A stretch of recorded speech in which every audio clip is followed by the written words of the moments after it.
I'm getting now we're recording.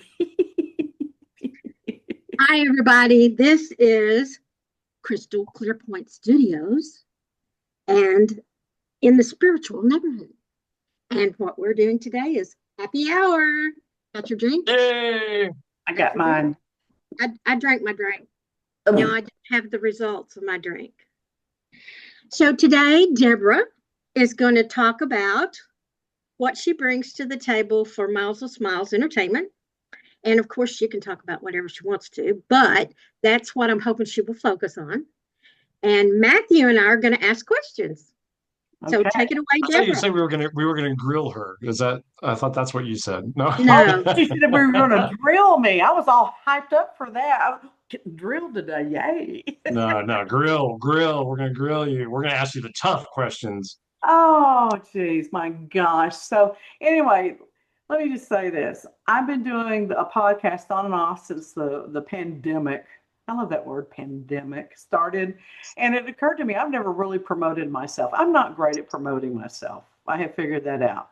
Now, I love to talk about me if people open the door, but they got to open the door. I don't just, or I try not to, because I was raised to be humble. And the key phrase that I grew up with is don't pat yourself on the back too hard or you'll break your arm, that type of thing. So I kind of carry that in the back of my head. But I had a dose uh, of what it's like to talk to me the other day. I was having dinner with a client of mine, and she was bringing up some things, and I'm like, "Well, this happened to me, and this is how I handle it." And by the end of the evening, she's like, "Dang." She goes, "I'm surprised you're still alive." And I went, "Dang, me too."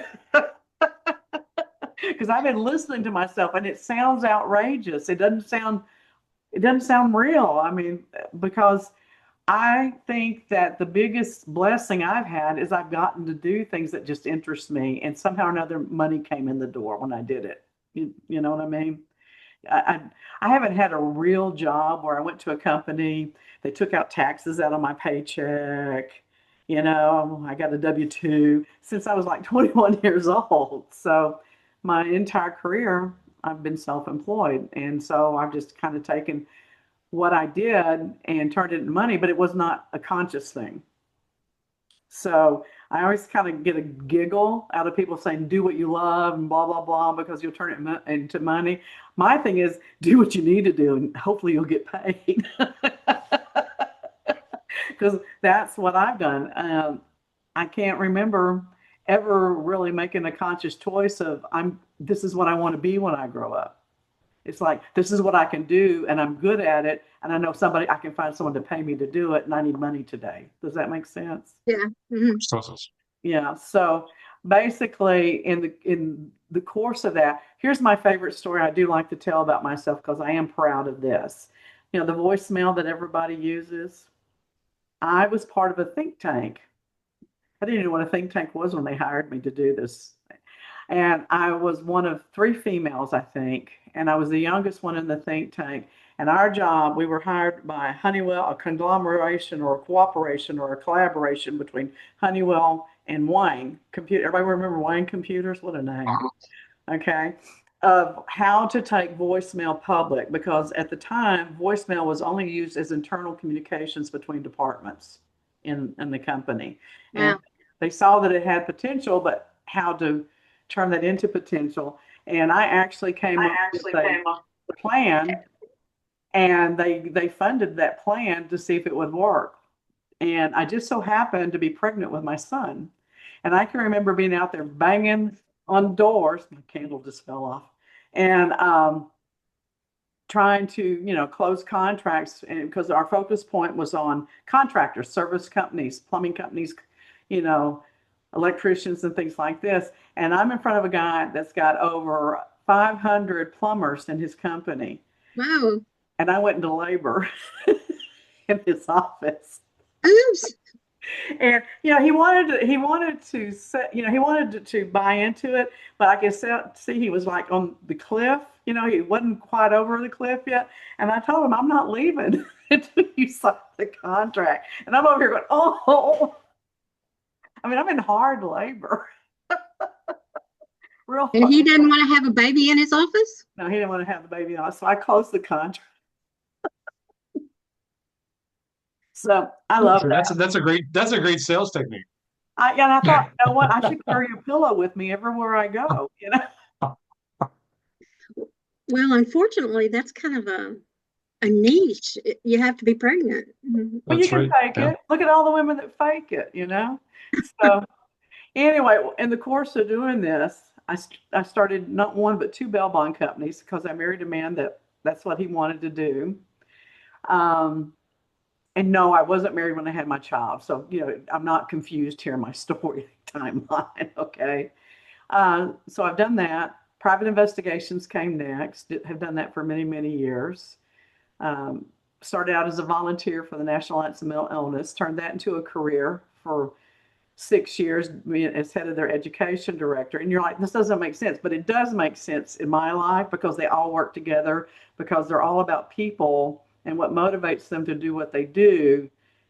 How do you solve that problem, or how do you keep them from hurting you or other people? Does that make sense? Mm-hmm.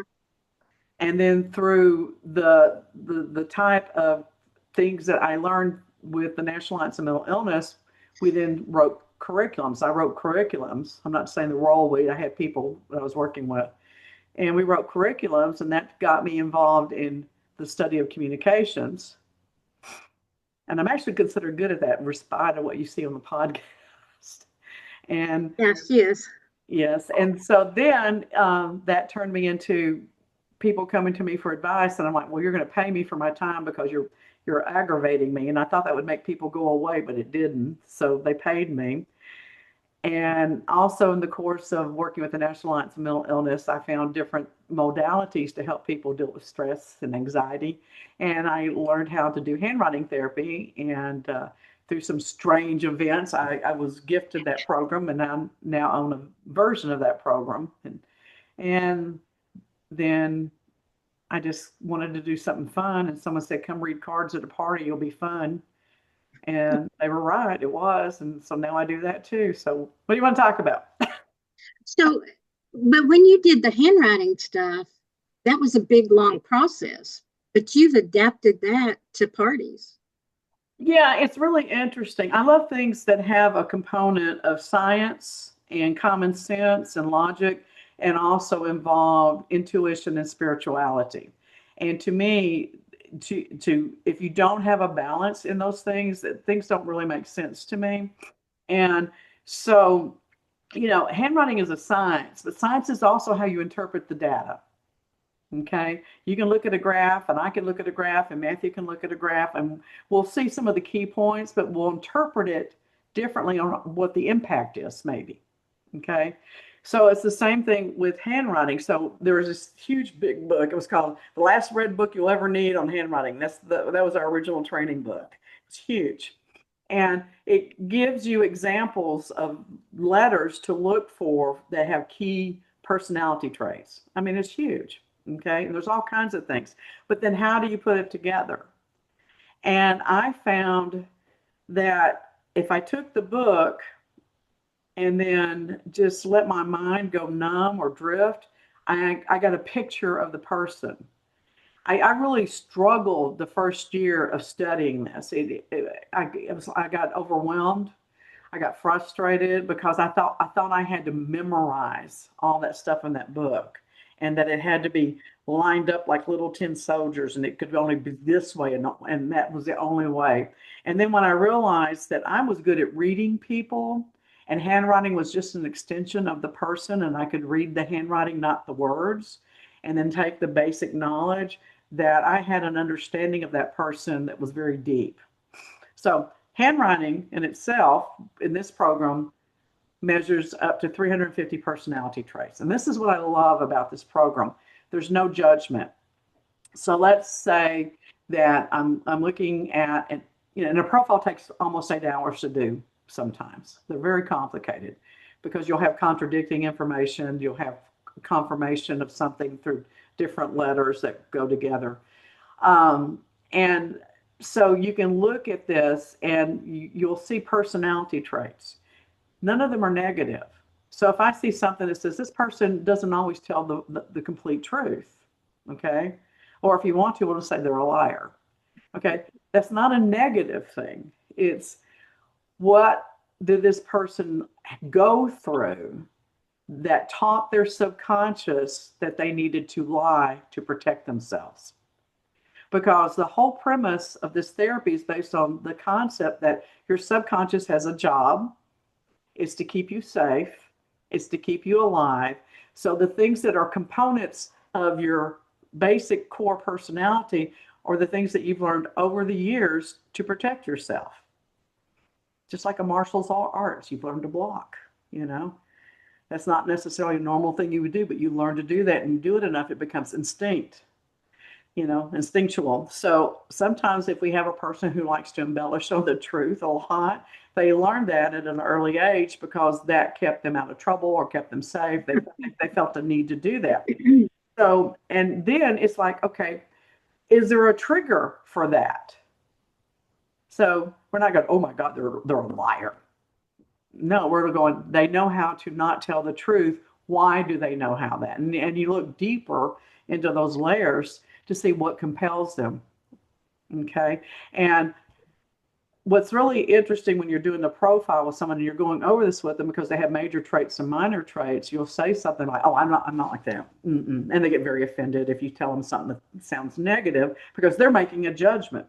And I'm saying, no, somewhere in your life, you learn to do that. You may not do that now, but it's still in your core subconscious because this will measure traits going all the way back to the age of 3. And so that's why they usually wind up, and if they don't do it anymore, it can be a minor trait. Okay. And then you can see all kinds of things. You can see physical illness. You can see emotional illness, you know, depression, PTSD. And that's where my excitement is. I like helping people with the emotional and mental things. So we work with, you know, helping them with bipolar disorder or post-traumatic stress or anxiety, depression, suicide. And the whole reason why I got involved in this, I heard about it. I went, oh, that's such bullshit. Oh my God, what charlatan is this person? And so then my PI instincts kicked in. I'm like, I'm calling them out on their shit, you know? And so I got my daughter to write some handwriting stuff and I emailed it and I said, I heard that, you know, this is what you do. Can you, and I said, this is a sample of my daughter's handwriting. Can you explain this to me a little bit, how this works? Well, you know, I really didn't even expect them to call me back or email me back because my email is pretty adversarial sounding. Okay.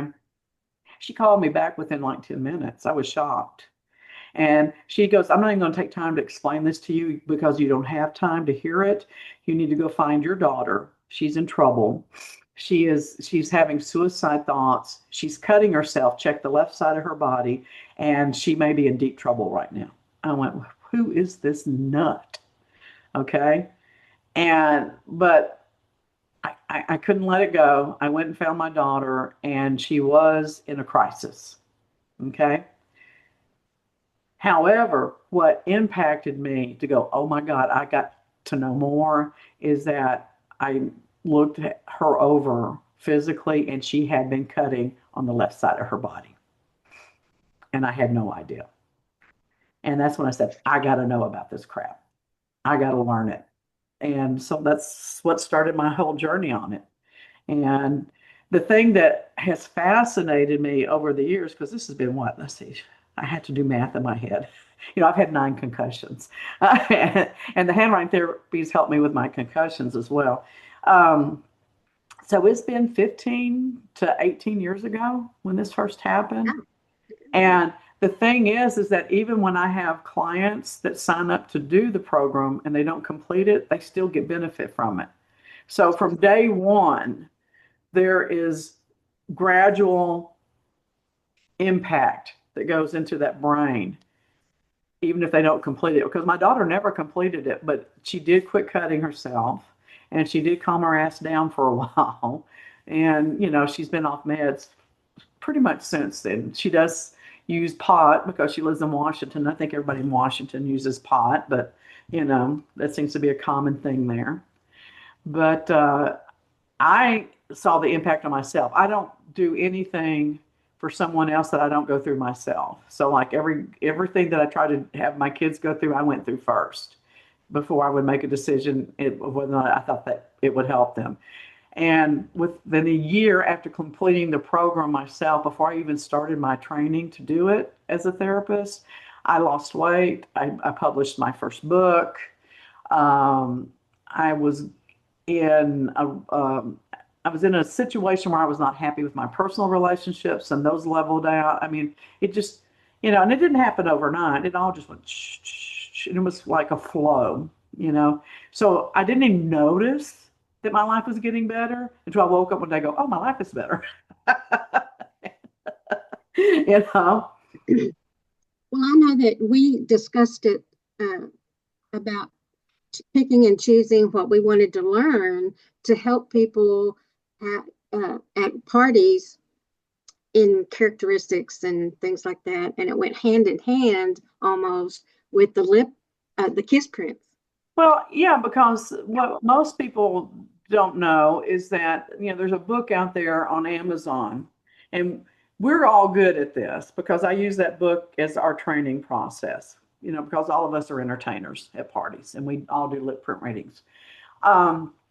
We use the Lipsology book, okay? And there are people that have actually gone through training. I don't know if the training is still available. I think it still is because I think the woman that invented this 2,500 hours. Yeah, I mean, yeah, and it's expensive, to go through the training, but it's based on a science as well. Now, I don't know what the foundation of the science is, but I got the book when we started Miles of Smiles because I knew this would be a service that we wanted to offer. But I got it before we even started the company because I wanted to be good at it because I was doing it for another company as well. And what they were doing I thought was bullshit. And like, well, you're this decorator, boo, boo, boo, and this is kind of sexy. Like, I was like, no, I'm not doing readings like that. That's bullshit. I wanted to give them something with some meat and bones to it, And so I studied this book, and I could see immediately that while I didn't understand where their information was developed, and they used very specific diagrams and examples, it correlated with a lot of things that we looked for in the handwriting analysis. Mm-hmm. So for me, it just clicked. It, went boom, boom, boom, boom. And so then I'm like, there were other people out there saying they analyze handwriting, and you go to the State Fair, Texas, and you put your signature in that little machine. Have y'all done that? No. And yeah, you sign it, you put it in the machine, and it spits out this little. And it used to be on one of those old printers, the dot matrix, and you watch it go, and you're like, oh, I can't wait. What is it going to say about me? And you get all excited, and it would type out all this stuff about your personality and things.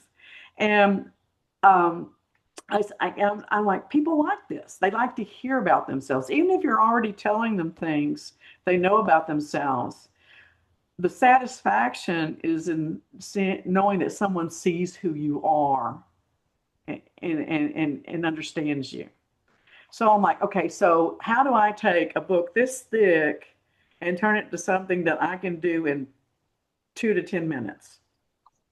And so I, took real information out of our training manual for the harmonious handwriting program and turned it into, this is what we focus on to do handwriting analysis. And it was the same thing with the Lipsology. I looked at the Lipsology book. I'm like, what are some of the key basic things that we can use? Because we're not going to sit there and do an hour reading on someone's lips or their handwriting. If they want more information, they're going to pay for a profile, and that's a lot of money. So, and I tried it that way a couple of times, and people were just, they were excited, they were happy, and that made me happy because think about what I have been doing all of my life: bail bonds, putting people in jail.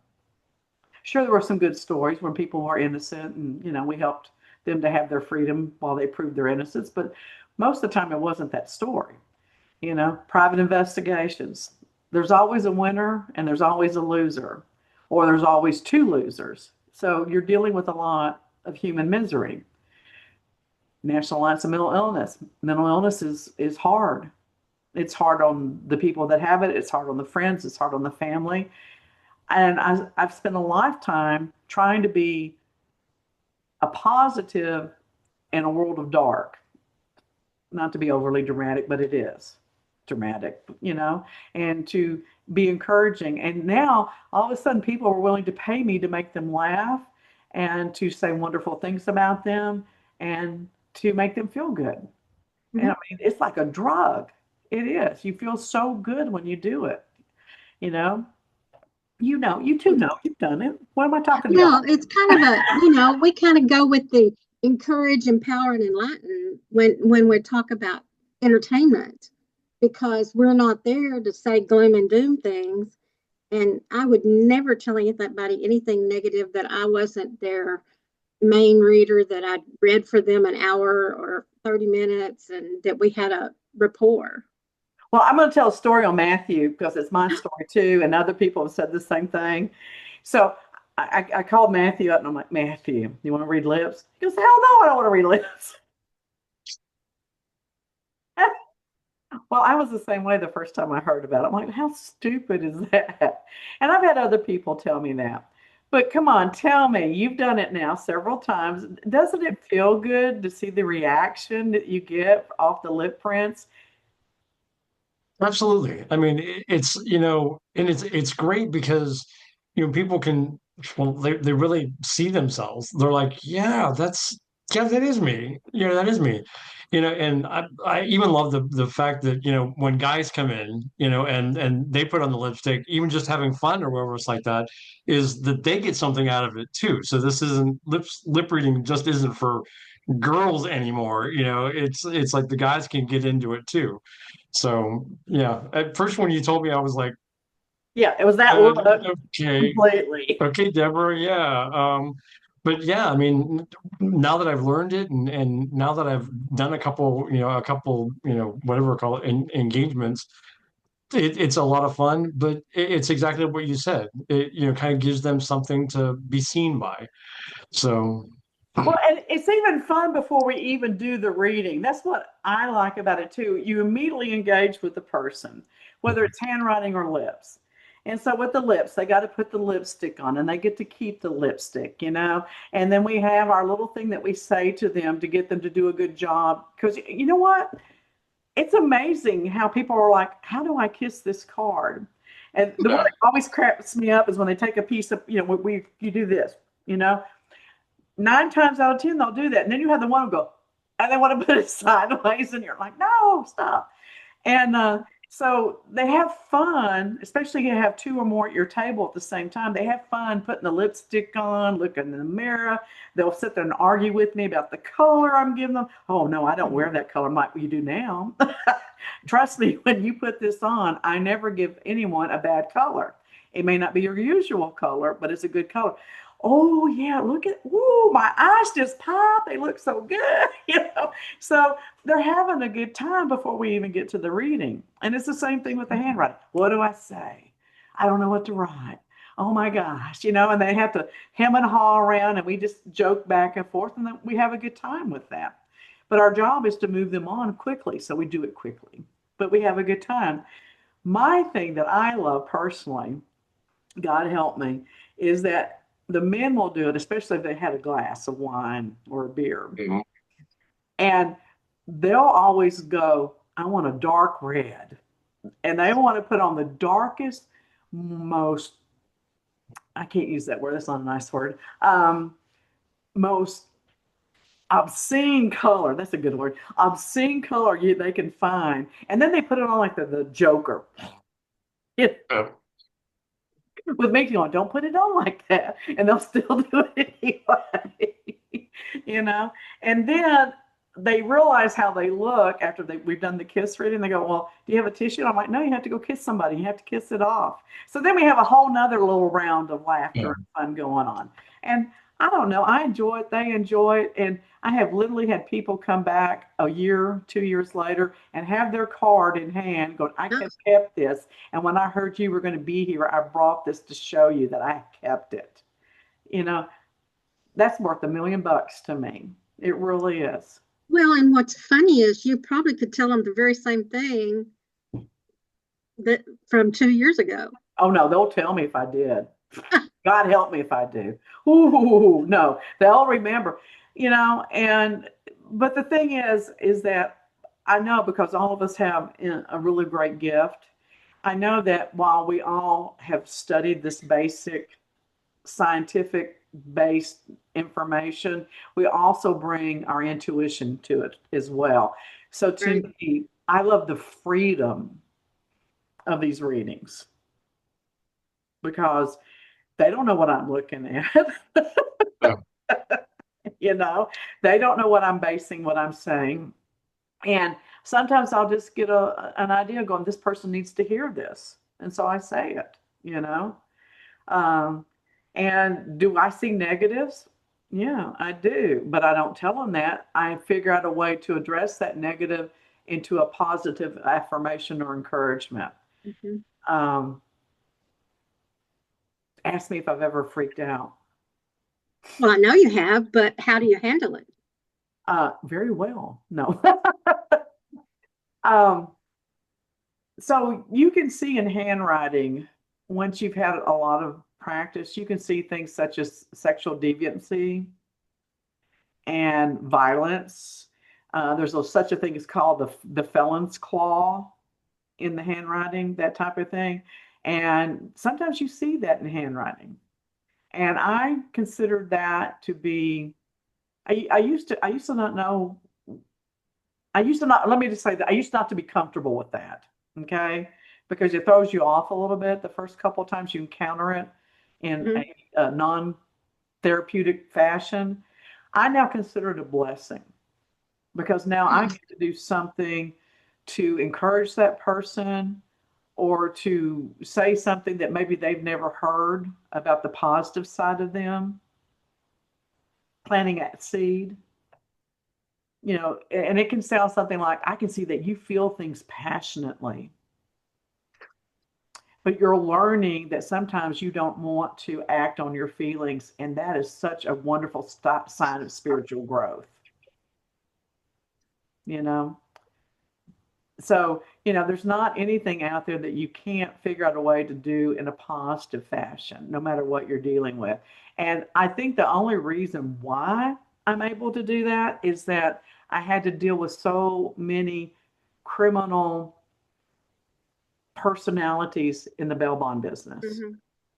And growing up in Arkansas with my dad and my uncle being police officers. I don't remember them saying this verbatim, but I remember growing up thinking criminals are trash. Criminals are bad people. Criminals are not on the same caliber as we are. And the first day I wrote my first bond, and the person came in to sign their bond after they got released from jail. And I didn't realize it was them. And I'm sitting there talking to them. And then I realized this is the person I just posted bond for. And I liked them and I could relate to them. I went, oh shit. I'm gonna have to open up my mind a little bit, you know. And that I'm going to tell you that was really life changing for me. I was 23 years old, and it was life changing. It really was.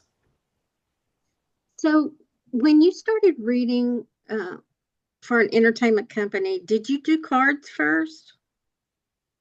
Mm. No, I think my first gig I did a crystal ball. Ah, You talk about being really out of my element, going, what the hell am I supposed to do here? I mean, crystal balls are hard for entertainment purposes. At least they are yeah. for me, because it takes me a while to get focused on a ball. And then they're usually really intense reading. What about you? Y'all both have done balls. Are they hard for you? I have never For me, done. they're not hard. For me, they're not hard. Can you keep it short though? I have crystal balls that I have like a connection with, that for me, it's very clear. For me, it's more of a focus thing. Um, I tend to do better in environments that are pretty loud, just because it takes away the whole chatter, and so I can kind of get more into like just a vibe, Yeah. with a crystal ball. if I'm doing cards or handwriting analysis or kiss analysis and things like that, I want it to be more serene. I want it to be more quiet, more peaceful. But for some reason, a crystal ball for me, if it's a chaotic, area, I don't have any problem. I mean, I remember doing God, where was it at? It was at the it was over in Denton. It was at the Women's University. They have a big party every year, and I can't remember what it was, and I was asked to come over. And they just had the DJ was like 20 feet away. And so the only thing that we could possibly hear, was people screaming, and I had the best time. We had the best time, just taking and screaming back and forth at each other, different things. But that's my experience with crystal balls. That if it's kind of ooh, no, no. Well, see, I'm not the opposite, but I get what you're saying. I like it to be loud for everything, okay? Because that just intensifies my focus. The problem with crystal balls is I get so focused, it's hard for me to do it quickly. And Yeah. the only reason I have a problem with loud parties is that my voice gives out because my voice is so deep. It's hard for people to hear me. But I've now bought these, they're called teacher PA systems. And it's a little box that you put right here, and it's a speaker, and you put the headset on, and it projects you out. And so I've just started packing that in my bag and taking that with me for the loud stuff because unless they're playing ABBA, I'm good with loud music. If they play ABBA, I have to go to the bathroom to get far. That's my break right now. Yeah, exactly. Or I'm like, oh my gosh, just a minute. I may have an accident. I got to leave for just a minute. But I devised a system for crystal balls to help me move more quickly because it was really slowing down my rhythm. Is that I take my ball and I take my cards, and maybe this is cheating, I don't care. And I'll throw down 1 to 3 cards to use as my focal point, and then I use the ball to see if I get a visual that ties in with the cards. And that works really well for me. And it lets me keep my rhythm and also move quickly. So if people don't understand this, let me explain this real quick. Readings at a party are not the same as a private reading. A private reading is 30 minutes to an hour for most people, okay? And you talk about everything, and it's really, okay, let's just be honest. Readings normally are nothing more than coaching sessions with cards. I mean, it can be. Yeah, okay, I'm not going to go down that rabbit hole. Never mind. I'm not going to say that. So just use that as a concept. At a party, we usually have lines. I have never seen either of you working with me that we didn't all have lines. It has to be a very small party that we don't have lines. And that means that 9 times out of 10, we wind up turning people away when it's time for us to go, unless they want to keep us longer. And if you have a party that has over 100 people, we're not going to, and you only want us there 2 or 3 hours, we're not going to get everybody read. And I'm going to guarantee you, I'll even put it in writing, that once you have 3 people that get a reading, they're going to tell everybody, go get a reading. They love us because we set an intent of joy when we read. Okay. I would not be working with these 2 people if they did not have the same intentions that I do. Okay. And they look to bring happiness to people. I don't get it when I hear people go, oh, I got a reading at a party one time and it was really scary. I'm like, why? Why was it scary? Yeah. Why would you pay someone to scare your guest? That doesn't seem conducive to a good party to me, And I've said this before on here, so I can say this in all good consciousness. I've heard horror stories of people being told horrible things at parties. And even if they're not horrible things, they're things that can make people anxious. Well, you remember the cancer thing when we worked for, and somebody said, somebody told me I was going to die. Yeah, who the hell tells somebody that? Guess what? You don't need us to tell you that. You're all going to die sometime. Yeah. I promise. You don't need a reader to tell you that. But why? But it was a big impact because it happens to be ovarian cancer that we were there entertaining, and that was very I'm going to tell you, that infuriates me. Yes. That infuriates me, which is one of the reasons why we started the vetting program, right? Mm-hmm. Right. Okay. We're vetting someone this week. I mean, and it's, I don't know. Well, I mean, Deborah, I just want to say this. You knew, like at the very beginning when you started this, I was like, oh, I don't know. I don't know about that. I'm not sure that that's a good thing or if it's a bad thing, and so on and so forth. And then I had an experience where I was in the presence of someone that was doing a reading, and they were so out of integrity that it literally made me sick. It was like, this is disgusting what this person is doing. And I won't go into the details or anything else like that. But then right then and there is where it clicked. It is like, there are people out there that are doing this just for that reason, to scare people or to try to, con money out of them, or, Mhm. whatever else. And so, where can a person go to have people that are vetted, that are, accredited, or, that people can say, well, what about this person? Mhm. Well, and then all of a sudden I saw the benefit of the vetting process, and I was like, this is something that we need to do, you know? So I'm wholeheartedly for it. I'm wholeheartedly, you give us a certificate, and hell, I'll pull that certificate out and say, no, I've been vetted. I have a background check. I have this, I have that, so on and so forth. But you know what I think is funny? Okay, be patient with me while I walk you through this. Okay. You know, all major medical um, people have to be licensed. Real estate agents have to be licensed. Massage therapists have to be licensed. Private investigators, lawyers have to be licensed. The prostitute union, or whatever, the sex workers union, that's what they call themselves, they're trying to get it made to where they have to be licensed. Okay. So it just makes sense that if you have someone that's screwing around with your head, counselors, therapists, they all have to be licensed. Why wouldn't we have some kind of licensing process for someone who claims to be a psychic or a medium or a tarot card reader or an oracle card reader that validates that they have, something going on? That's one of the reasons why, I have the nonprofit, the Council of Families, and they're the ones that certify people and that are trained as handwriting therapists. And also we certify and train people in as life coaches. Okay. And there are other organizations out there that certify people as life coaches. But do you know how many people I have investigated that call themselves a coach that have no verification of, I mean, when you're 26 fucking years old, what experience do you have that you can bring to the table that you can coach anyone that's over 22? Maybe you can coach a 12-year-old, you know? I know this is going to piss people off. I don't care. Well, there is a certain amount of learning you can do, but then it's a lot about experience. And having the wisdom to know what applies and what doesn't. Right. I had to sit down and explain to a client of mine this past weekend, I am not a counselor.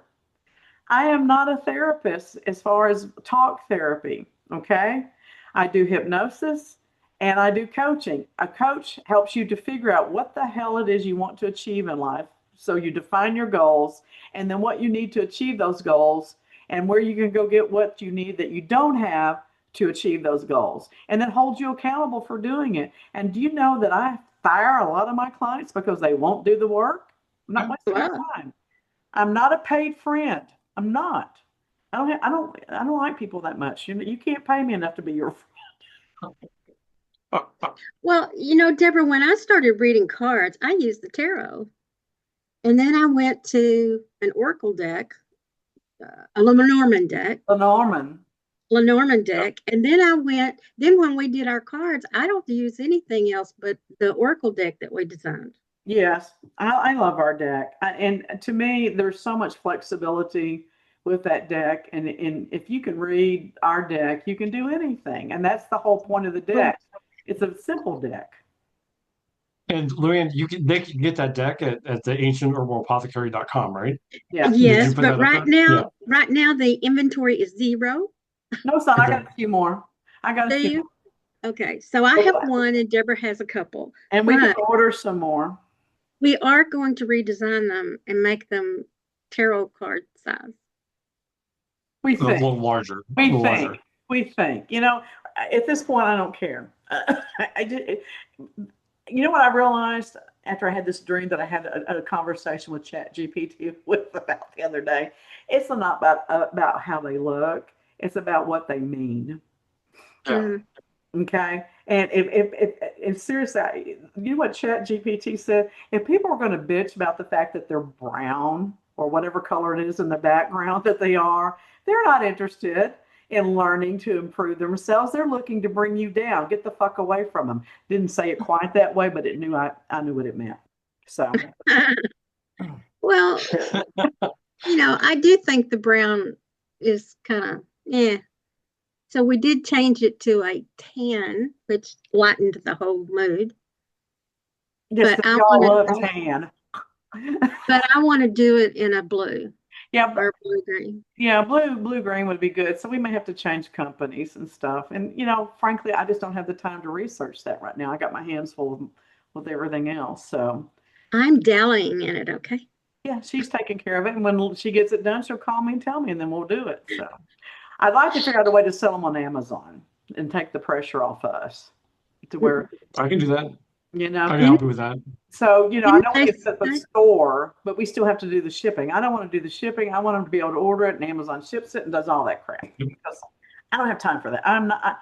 Here's what I have found out. If you don't learn anything else in your life, you need to find out what you do well and what you enjoy doing and either hire someone to do the other shit or don't have it in your life at all. Period. Mhm, Yeah, Makes everything better. mhm. So, oh very my much. God. Am I wound up to what? I mean, I think if anything, I mean, you keep on mentioning ChatGPT, and I love it. I look at this, and it's a way that people can really do a self-reflection. You know, I told Deborah about this is that I kind of gave ChatGPT the permission to be a bitch, Mm, to me and be able to tell me, no, I don't think that's right, or give me an opposing opinion, or don't kiss up to me. Tell me that I'm wrong if you think that I'm wrong. If you've done research and you can point out three valid responses that contradict what I'm saying, tell me you know and I don't know, Luann, I don't know if Deborah told you that. I mean, I told her to do the same thing and then have it write a, like, who am I, like, please write my profile. Yeah. And when my profile came out, I was like, yeah, it's pretty cool. uh that's kind of scary, you know because it said stuff that I had never written about or anything else. It just did the research and figured it out. And from that, I will tell you this is that it opened my eyes to some things that I was missing, some things that I kind of had this, I guess, personality or attribute about that I was like, oh, I never thought of it that way. So it really opened up some ways for me to say, okay, maybe I should take my business this direction, or maybe I should take my intuitive, things that I do this direction. So it's very interesting. So anyway, Oh, but oh, oh, I got I something. wanted to talk about you, Deborah, as far as like what it did for you. I no, guess what? Guess what? So I did that same thing that Matthew did, and it did a profile on me and everything. And one of the things it was talking about, I said, how can I trust what you're saying? Because I was asking it some deep spiritual questions and stuff. And it says, well, I don't have a sacred USB port for download, which was, I just thought that was hilarious.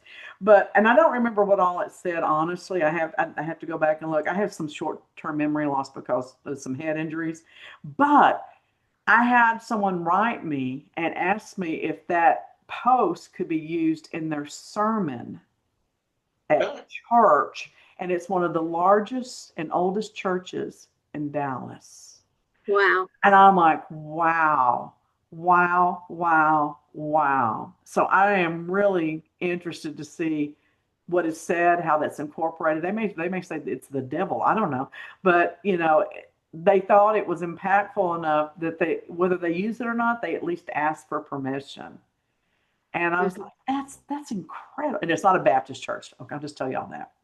So Well, so Baptist we're coming churches, up on I don't know. 45. Yeah, we're coming up on 45 minutes, Oh Deborah. my So God, we got to go. Bye. No. no, I want you to kind of summarize for us, or give us a word, or give us something that tells us we're going in the right direction here. What do you mean? I don't have time to explain that. Just do it. I just okay. Let me just give you an overall Well, okay. statement. Can I get some clarification before that? Sure, Luann, are you that'll help. asking about us as far as like Miles of Smiles events, or Yeah. as the human race, or I'm talking about Miles of Smiles. okay? It's for Deborah's perspective. I don't know what's going on with Miles and Smiles. I'll be blunt. I mean, we've been going, we've been in business just a little over 2 years as a company, and we were going like gangbusters. And then all of a sudden, it came to a skid in March. Kind of freaked me out. I'll be honest. It freaked me out because you get comfortable, even when it's a frantic pace. You get comfortable, and to have it just shut down like that. And then we had a little bit going on in April, and it's starting to pick back up. But I think that's my fault.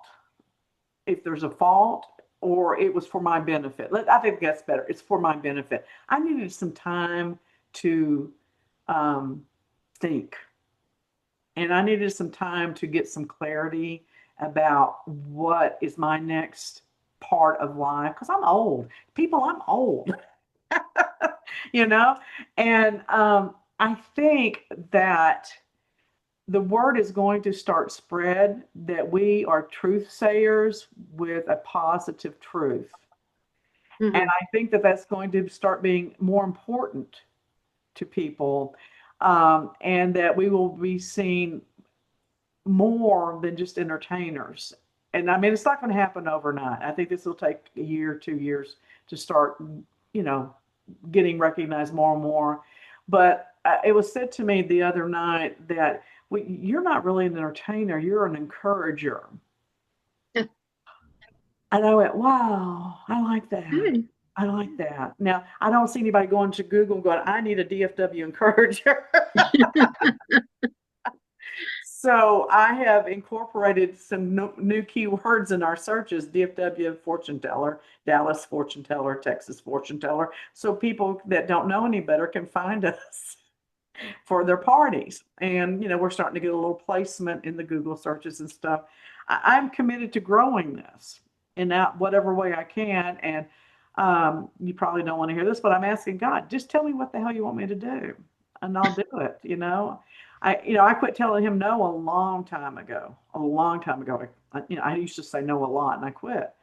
But I think that with everything going on, I'll spread it out, the message out just a little bit. I think with everything going on a national basis, and we have so little power and control over that, I think the message that I'm trying to convey to people is that what can you control here? I don't Mm-hmm. have cleavage, do I? No. What can you control here? And how can you expand that out into your 3-foot circle of energy Mm-hmm. everywhere you go? You know?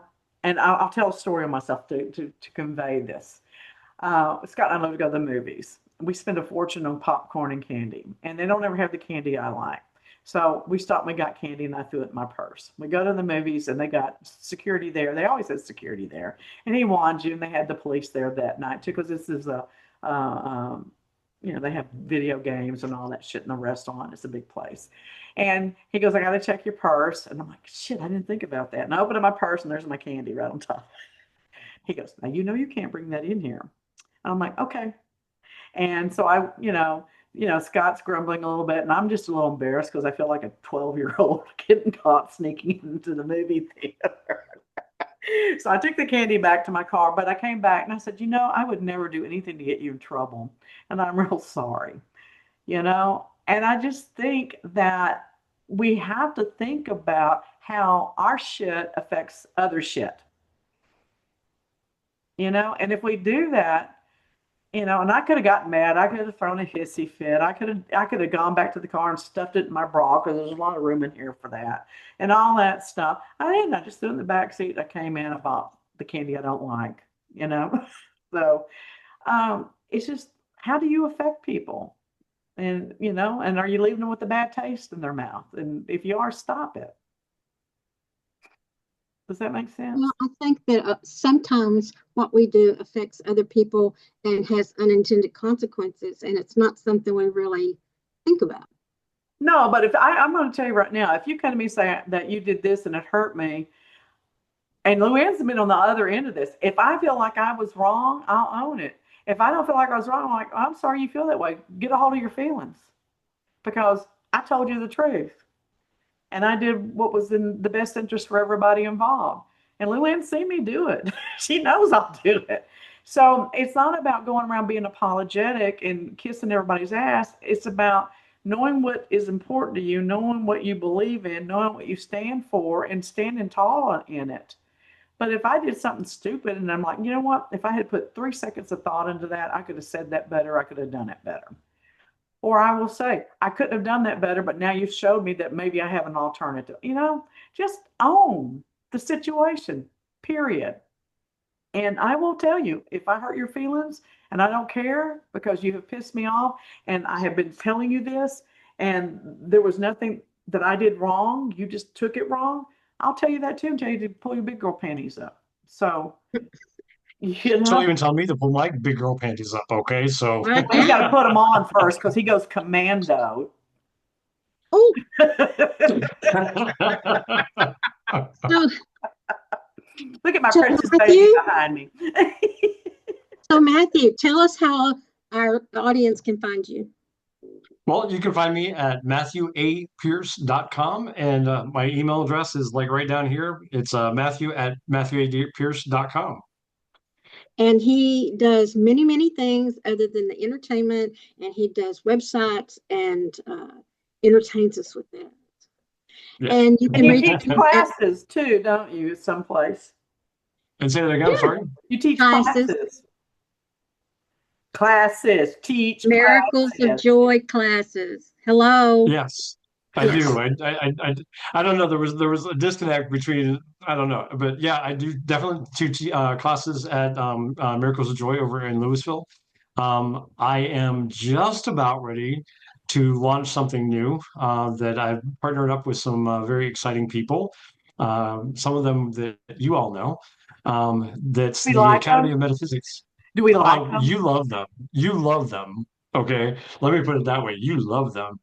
But I've asked them not to say anything until everything is up and running and so on and so Right. forth. So this was one of the changes that happened through Chat GBT in that conversation is like, well, what do you do well? What do you know how to do well? And the thing that I love doing is teaching. I love teaching people. I love being in front of people. And so metaphysicalevents.com, my website there, is actually going to start being transformed into an academy. Well, So are you going to ask us to teach? absolutely. Okay. I wanted to get some Then I'm things not going to get set mad. first, but no, Okay, so I'm serious. No, seriously, I have thought about it. I've actually even come up with outlines for both of you to fill out.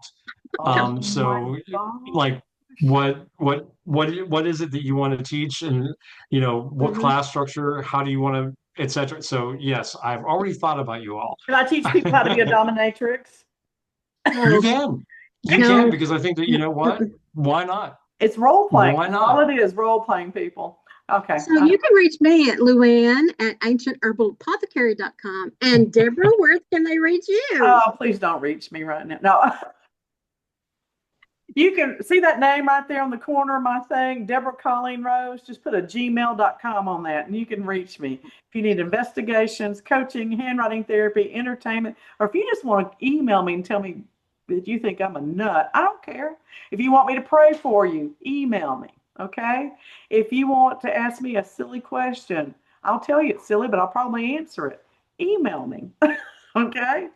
And if you want to be on the show and you do something interesting, intriguing, that's not illegal, unethical, or immoral, we will probably put you on the show. Yep. We're really trying to bring not metaphysical, healing modalities to people and letting them know about them. And if you do reflexology on feet and do foot baths, we want you on the show, but I want you to demonstrate it on me. I really want a foot bath. I know exactly who to contact for that, so I'll get you in contact. Yeah, we got to I'll send you videotape the that. contact link. So I do not have anybody on the schedule, but I have 3 people to call this week, probably tomorrow, and hopefully we will have someone scheduled. And Sharon Varner, if you're watching this, we want a sound bath. Call Luann back, damn it. Or text me Yes. because you did say you were checking your calendar. Oh my God. Okay, these people that are so busy. All right, we love y'all sometimes. We like Thanks for y'all being here. sometimes. All right, and we'll see y'all next week. Bye now. Bye, everybody.